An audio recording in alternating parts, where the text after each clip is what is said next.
What's up, and welcome to another episode, Master Moats Film Session. And today, we're going to be talking about Kenny Pickett and his 2 rushing touchdowns.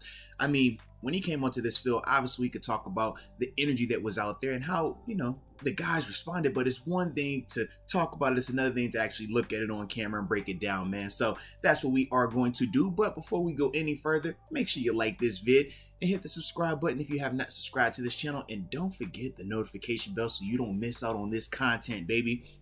But as we always do, man, let's talk about this thing. Play it in full speed, and I'm gonna play it in slow-mo for ya. All right, and y'all already know where Mr. Quarterback KP8 is.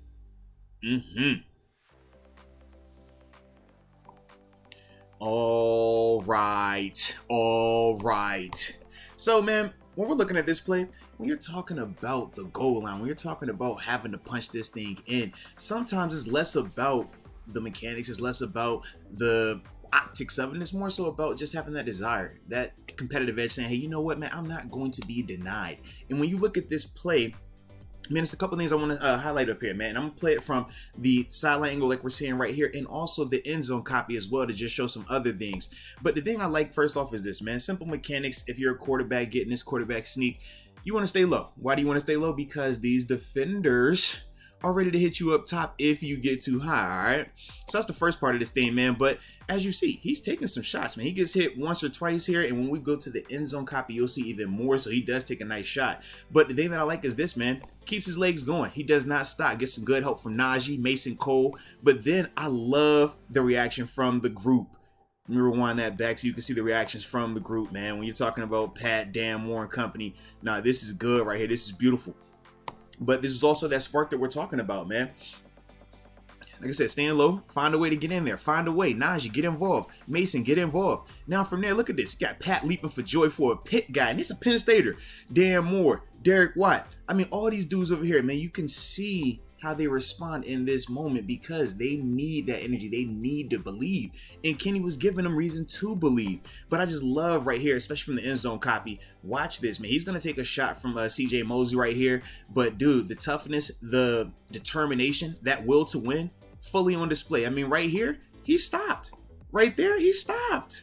But he still keeps fighting. He says, you know what? I'm going to get in this thing, and finds a way.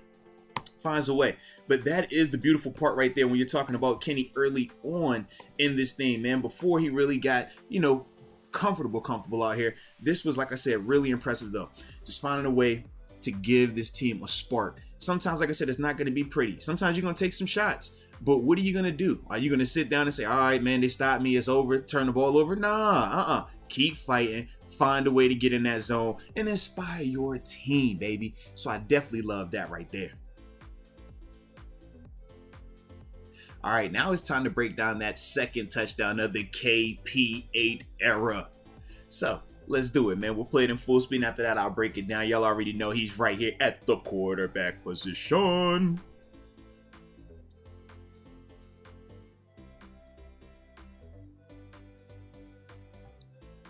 All righty. And I'm definitely going to play this from the end zone copy as well so you can see, man, a couple of things up here, man. But the thing that I like just with this play off the rip is the fact that for Matt Canada, he kept the pre-snap decoration very similar to a play that we've seen them run a lot of.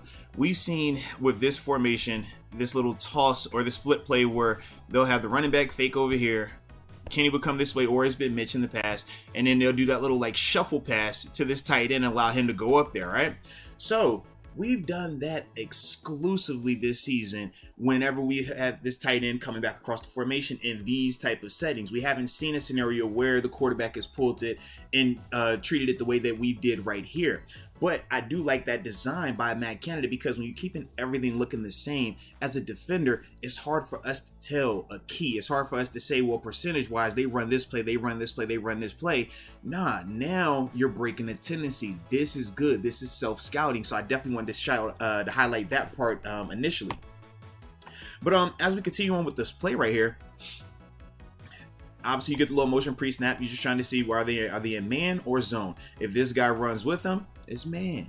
If this guy stays, it's zone. It's that simple. Or more than likely it's that simple. Now, obviously at the NFL level, we do adjust at times on the fly if we're getting a ton of motion to say, hey, man, even though you're going to run over here, we still going to keep it zone. We just want them to think it's man. So those are some of the things. But right here's what I like, man.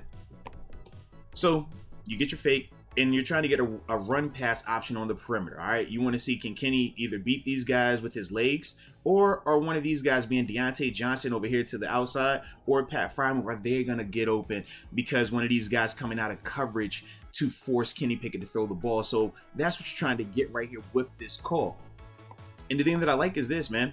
He's decisive early, okay? He reads this. He says, all right, this is pretty much covered up, man. It's going to be a tight throw. However I make it, it's going to be contested. So he doesn't like that option. Right here, you got outside leverage by this defender. Now, if this defender was sitting inside, Pat's running away from his leverage, I do think Kenny throws it. But because this defender is already outside leverage, it takes away this route. So now you got Kenny, and you have a little alley. And this is what I like.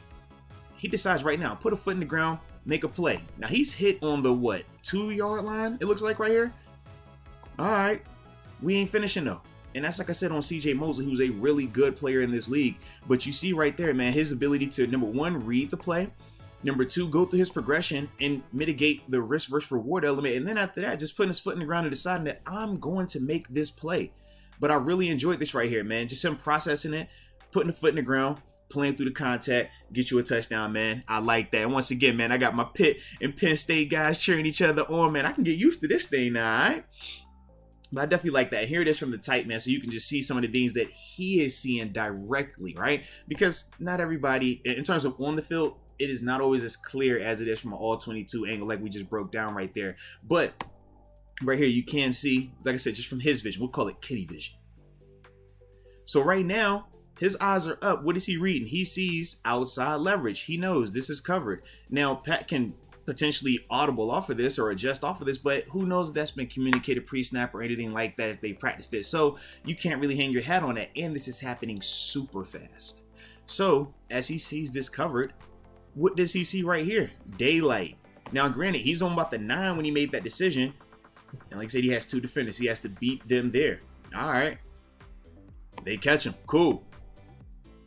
But he finishes through. Tough kid, man. I definitely like that about him, man.